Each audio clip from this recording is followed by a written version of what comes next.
اور ایران کی 3 nuclear facilities پہ حملہ کیا گیا. لیکن اس نیوکلیر فیسلٹیز پہ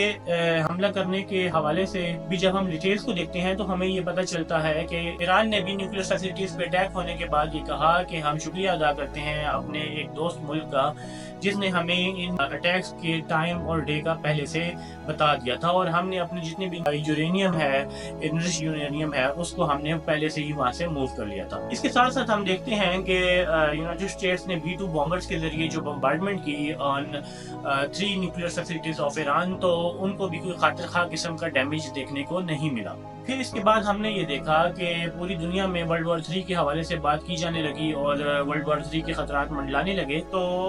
ایران نے بھی پلیج کیا کہ ہم ریٹیلیٹ کریں گے اور US سے اس کا بدلہ لیں گے. اور اس دوران پاکستان کی گورنمنٹ کو بھی شدید تنقید کا نشانہ بنایا گیا مسلم امہ کی طرف سے. مسلم کمیونٹی جتنے بھی تھرو آؤٹ دی ورلڈ تھی، اور اس کے ساتھ ساتھ انڈیا میں جو اینٹائی پاکستان نیریٹو رکھنے والے ہندو ایکسٹریمسٹ ہیں، انہوں نے بھی پاکستان کی اسٹیبلشمنٹ کو، پاکستان کی گورنمنٹ کو بہت زیادہ تنقید کا نشانہ بنایا کہ انہوں نے اس ٹرمپ کو نوبل پیس پرائز کے لیے منتخب کیا، ریکمینڈ کیا کہ جو ایران پہ اٹیک کر رہا ہے ویری نیکسٹ ڈے. لیکن اگر ہم پاکستان کی گورنمنٹ کی بات دیکھیں تو پاکستان کی گورنمنٹ نے US کے ایران پہ ہونے والے اسٹرائکس کو نہ صرف کنڈیم کیا، بلکہ اس کے ساتھ ساتھ پاکستان نے ایران کے ساتھ اظہار ہمدردی بھی کیا، اور پاکستان نے ایران کی طرف سے US پہ کی جانے والی ریٹیلیشن کو ابھی تک کنڈیم بھی نہیں کیا. اگر ہم پاکستان کی بات کریں تو پاکستانی گورنمنٹ کا اور جو پاکستانی آفیشلز ہیں ان کا یہ ورژن ہے کہ اس ریکمنڈیشن کا پاکستان کو فائدہ ہوگا کہ پاکستان اور یونائٹڈ اسٹیٹس کی جو ریلیشنز ہیں ان میں امپروومنٹ دیکھنے کو ملے گی. لیکن ویورز،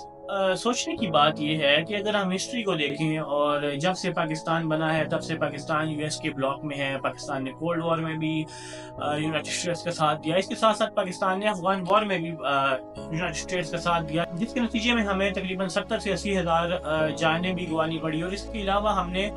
بہت زیادہ مالی نقصان بھی ہوا، ہمارا اکنامک لاسز بھی ہوئے ہمارے، اور ہمارا سوشل فیبرک بھی ڈسٹارٹ ہوا. یونائٹڈ اسٹیٹس اور دیگر جتنے بھی ویسٹرن کنٹریز ہیں، ایون کچھ افغان نیشنلسٹ جو کہ اینٹائی پاکستان نیریٹو رکھتے ہیں، جن کو انڈیا کی طرف سے برین واشنگ کی گئی ہے یا انڈیا کے پیرول پہ ہیں، وہ یہ کہتے ہیں کہ پاکستان نے افغان وار میں حصہ اس لیے لیا کیونکہ پاکستان کو US ایڈ ملی تھی، اور افغان ریفیوجیز کو بھی وہ US ایڈ کے لیے ہی پاکستان میں پناہ دیتا رہا ہے. لیکن ویورز، اگر ہم دیکھیں تو US ایڈ کے فگرز کو ہم اگر دیکھیں اور پاکستان کے ہونے والے اکنامک اور ہیومن لاسز کو دیکھیں تو ہمیں یہ واضح طور پہ نظر آتا ہے کہ پاکستان کی جو اکنامک لاسز ہیں، پاکستان کے جو ہیومن لاسز ہیں، اور اس کے ساتھ ساتھ جو پاکستان کی سوشل فیبرک ڈسٹارٹ ہوئی، وہ US ایڈ کی سے آنے والی اماؤنٹ سے بہت زیادہ ہے. تو اور اس بات کا اظہار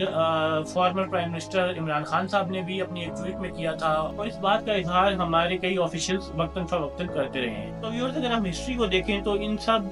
چیزوں کے باوجود یونائٹڈ اسٹیٹس نے ہمیشہ پاکستان کو بیٹرے کیا، اور جیسے کہ ہنری کیسنجر کی ایک بہت فیمس کوٹ ہے، "It might be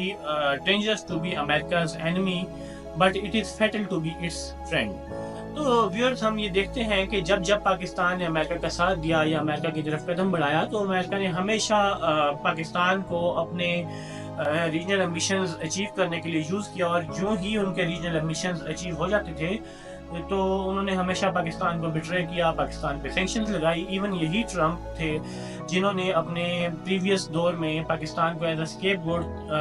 یوز کیا اور افغان جنگ ہارنے کا ذمہ دار پاکستان کو ٹھہرایا. اگر ہم ان ساری چیزوں کو دیکھیں تو ہمیں یہ بات مد نظر رکھنی چاہیے کہ پاکستان کچھ بھی کر لے تو یونائٹڈ اسٹیٹس اور ٹرمپ کبھی بھی پاکستان کا ساتھ دینے پہ آمادہ نہیں ہوں گے. اور دوسری طرف اگر ہم ایران کی بات کریں تو ایران خطے کی ایک ویک پاور ہے، اور ہم نے یہ دیکھا کہ جب اسرائیل نے ایران پہ اٹیک کیے تو ایران اسرائیلی جاسوسوں سے بھرا پڑا تھا، اور یہ بھی کہا جاتا ہے، ایسی بھی کچھ رپورٹس ہیں، ایران میں موجود انڈین اسرائیل کی موساد ایجنسی کے لیے جاسوسی کرتے ہوئے پکڑے گئے، اور کہ ایران میں ایک بہت بڑی تعداد میں انڈین جاسوس بھی موجود تھے جو کہ اسرائیل کو انفارمیشن پرووائڈ کرتے تھے. اور ہم نے یہ دیکھا کہ کلبھوشن جادو جو کہ پاکستان میں اور پاکستان کے پروونس بلوچستان میں دہشت گردی کرواتا تھا، وہ بھی ایران سے ہی پاکستان میں آیا تھا. تو یہ چیز ثابت کرتی ہے کہ ایران انٹرنلی بہت زیادہ ویک ہے، کیونکہ انہی جاسوسیوں کی وجہ سے، انہی سپائز کی وجہ سے ایران کے بہت سے آرمی کے لیڈرز مارے گئے، ٹاپ لیڈرشپ ماری گئی، اس کے ساتھ ساتھ بہت سے نیوکلیئر سائنٹسٹ بھی مارے گئے. ویورز، اس کے باوجود ہم یہ دیکھتے ہیں کہ ایران نے قطر پہ ایک اٹیک کیا اور اس کے بعد ڈونلڈ ٹرمپ کی ایک ٹویٹ آتی ہے جس میں ڈونلڈ ٹرمپ نے اس بات کا اظہار کیا کہ ایران نے پہلے سے ہی قطر کو اور امریکہ کو بتا دیا تھا کہ وہ قطر میں موجود امریکن بیس پہ اٹیک کرے گا، جس کی وجہ سے امریکہ کو کوئی بھی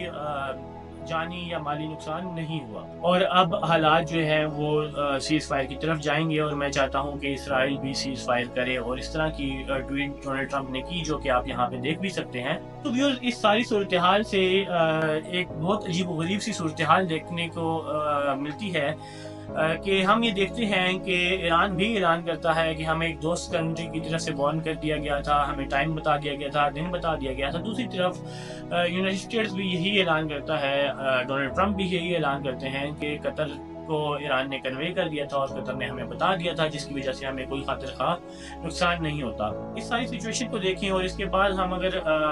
اس سیز فائر کی بات کریں تو اس سیز فائر میں کہیں بھی پیلسٹائن کا یا غزہ کا ذکر موجود نہیں ہے۔ ویورز، جس کی وجہ سے نہایت افسوس کے ساتھ یہ کہنا پڑتا ہے کہ ایران نے بھی باقی امت کی طرح غزنس کو اور فلسطینینز کو بٹرے کر دیا، اور آج فلسطینی اپنی جنگ لڑنے کے لیے کسی بھی دوست ملک کی طرف یا کسی بھی مسلمان ملک کی طرف نہیں دیکھ سکتے، بلکہ ان کو یہ بات باور ہو چکی ہے